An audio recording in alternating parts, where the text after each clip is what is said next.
Hello, my name is Sarah Farrell, and I'm here to talk to you about one of the 7 comprehension strategies. I'm working in my placement right now with a 5th grade class, and they're working on the comprehension strategies right now. So it's pretty cool for me to not only read about it on my own, but to learn from them too. So I chose questioning for my lesson plan. My standard is RL 2.1, and it says ask and answer questions as who, what, where, when, why, and how to demonstrate understanding of key details in a text. So what I'm going to be doing is reading you a book and showing you how I would go about the lesson if I was teaching it to a 2nd grade class. So I'm going to be reading the book Juna's Jar.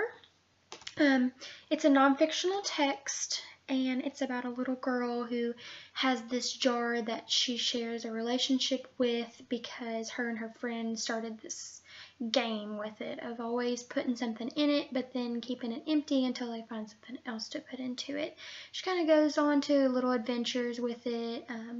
It's more of like an imagination kind of book, but I'm going to be using questioning in order to help my students learn what questioning is. So questioning should be done before, during, and after you are reading a text. That helps the student get more involved, asking themselves what's going to happen next, how's it going to happen, when's it going to happen. Just gets the students' brains really working. So I'm going to read this text, and then I'm going to show you a visual aid that I made to put into the classroom. And then I'm also going to show you the activity that this will anchor into once I've finished reading the book. So here we go. And I'm going to do this as if I was reading to the kids. So we're going to take a look at the title of this book. It's called Juna's Jar. The author is Jane Bach. And it looks like this little girl may have an empty jar, and she's staring at it. So I'm wondering, what is she doing with the empty jar? Is she imagining that something is in there? Is she wanting to put something in there? Is she going to keep her money in there? Maybe her allowance from her chores? I'm wondering what she's going to do with this jar. So let's open up our text and let's figure out what she does. Oh, I'm seeing a fish on the first page, so maybe she gets a pet fish in there. Let's see.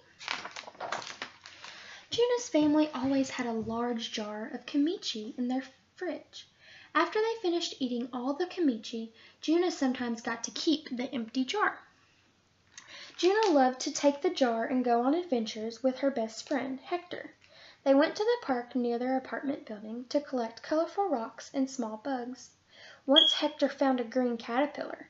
Juna worried that it wouldn't have what it needed to make a cocoon, so they let it go. So we already know that they've put rocks in it and small bugs, but they let them go. So let's see what happens next. One morning, Juna went looking for Hector to go on another kimchi jar adventure. She ran downstairs to his grandmother's apartment. "Hi, Abuelita," Juna said to Hector's grandmother. "Can Hector come out to play?" So, what do you think is going to happen? Do you think Hector's going to come out to play? Do you think that maybe Hector has his own jar and maybe Hector's sick? I don't know. Let's read. "Hola, Juna," Hector's grandmother said, giving her a hug. "I'm sorry, Hector is not here." Where do we think that Hector went? Let's see. Then she told Juna that his parents had come the day before and taken Hector to live with them in a big house far away. Hector had wanted to say goodbye, but Juna was not home. So now we're all feeling sad. And it's just the beginning of our story, so I'm wondering what else is going to happen and what is she going to do with this jar? Okay. Juna was very sad. When she got back home, her big brother Mino tried to cheer her up. He took Juna to Mr. Lee's pet shop and bought her a small fish. So now we know that she has a fish in her jar. Juno watched the fish swim in circles in her jar. So are we thinking that at this point, Juno's just going to have a fish in her jar? Or do you think the fish is going to disappear or get too big for the jar? What are we thinking at this point? And where is this story taking place? Obviously right now it's at the pet store. But where else do you think this story may go? Let's see. That night, when everyone else was asleep, Juno put on a diving mask and fins and dove into the water. Do we think that Juno actually dove into her jar? If we really think about that, could Juno get in her jar? Can you fit in a jar? How would she fit in the jar? She's not actually in the jar, you're right. She's using her imagination to pretend that she is swimming with the fish. So let's see where they go. Juno's fish took her everywhere. They swam with sea turtles, played with dolphins, and discovered a giant clam. Can you help me find my friend Hector? Juno asked her fish. They swam to a dark underwater cave. Hector wasn't there, but they found huge snakes slithering in the sand. When Juno got closer, she saw that they were actually tentacles. Juno wondered if they belonged to an octopus or a giant squid. I wish Hector was here, Juno thought.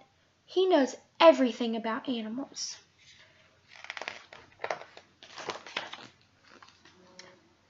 By the next day, Juno's fish had grown so big its mouth nearly touched its tail. Opa, my fish needs more space, Juno said to Minnow. With his help, Juno put her fish in the aquarium in their living room. Juno's jar was empty again. So we've got a fish, we went on an adventure, and now her jar's empty again. So what are we thinking may happen next? Is she going to get something else for her jar and go on another adventure? Is she going to just forget about the jar and leave it on her desk? Will she go try to find Hector in real life? I don't know. Let's see. Minnow had an idea. He gave Juno a small bean plant he had grown at school for science class. They found some soil and carefully put the plant in the jar. So now she has a jar, her same jar, with a plant. So I'm wondering if she's going to go on another adventure with the plant.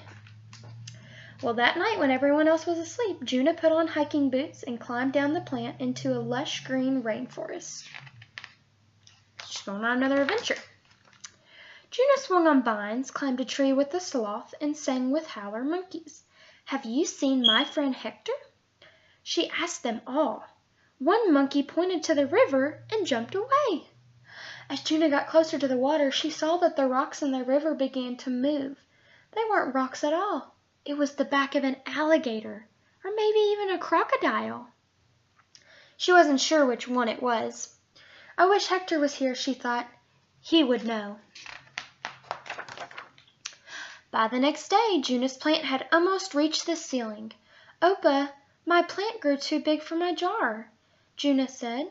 Minnow helped Juno put the plant into a large pot on their balcony. Juno's jar was empty again. Alright, so at this point we know that all of her adventures are taking place where? At her house, correct. So we know that all these adventures are in her head at her house. Minnow and Juno walked to the park. A cricket chirped in the bushes. So now we're at the park. We're not at her house anymore. Juno quietly snuck up to the cricket and cupped her hands around it. Then she placed it gently into her jar. Minnow helped her find twigs and leaves, and they put them in the jar too. When they got home, Juno punched holes in the lid of the jar so the cricket could breathe. What do you think is going to happen next? Let's see.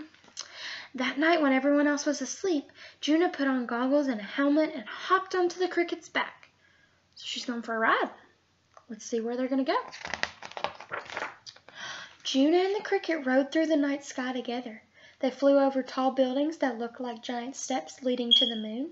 They followed a trail of cars that lit up the hill like a string of holiday lights. Then the cricket landed on a windowsill of a big house. The cricket landed on a windowsill of a big house. What can we remember from our schema at the beginning of this book when they talked about a big house?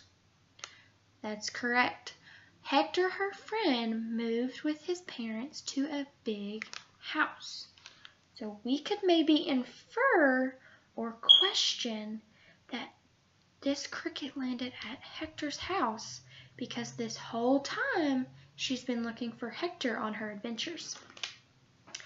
There was Hector, asleep in his bed, and on the bedside table was the kimchi jar Juno had given him. Hector looked like he was having happy dreams. Juno smiled. "Bye, Hector," she whispered. Then she hopped onto the cricket's back and flew home.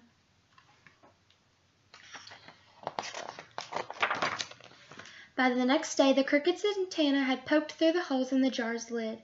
"Opa, the cricket grew too big for my jar too," Juno said. So Mino and Juno walked to the park and set the cricket free. Juno's jar was empty again. Juno looked around the park and wondered what she could put in her jar next. "I wish," she thought. "Look what I found," a girl behind her said. "Can we put it in your jar?" Juno turned around. A green inchworm was wriggling up the girl's arm. Juno smiled and held out her jar. The end. So now she's found a new friend in the park, and she's still using her jar. Alright, so I've created a poster. Let me grab it. I might have to stand up in order to show you the whole thing. Yeah, we're going to have to stand up. Alright, so here's my poster. It says, "Good readers ask questions." And then right here it says, "It confused me when, ... I wonder, ... what if, ... So those are some starter questions you can use when questioning your text. The big ones that most people use are who, what, when, where, why, and how. Those are the main questions that most people use when questioning their text as good readers. And you're going to do this before, during, and after they read a text. So overall, this poster is giving you ideas of what questions you can ask before, during, and after you're reading a text. So this is just a helpful poster that will be hanging up in my classroom for the students to be able to look at when they're doing their own reading independently.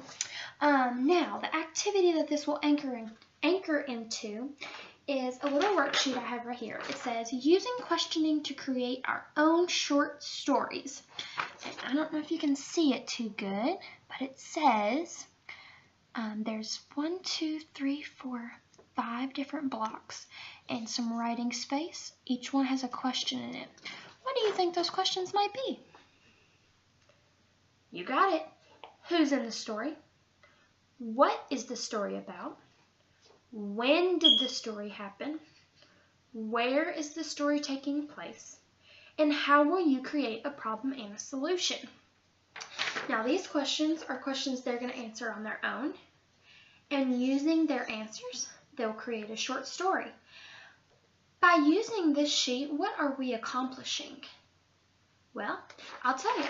We're accomplishing the idea of using all those things that we're looking for in a text to write our own short stories in a way that they are perfect. So if that's the things that we're looking for in the text, and we write our stories using those things, there's no way that someone could read our story and not be able to follow along correctly. Okay? All right, thank you all so much for listening to me today. I had an awesome time creating this class project and videoing it for you guys to watch.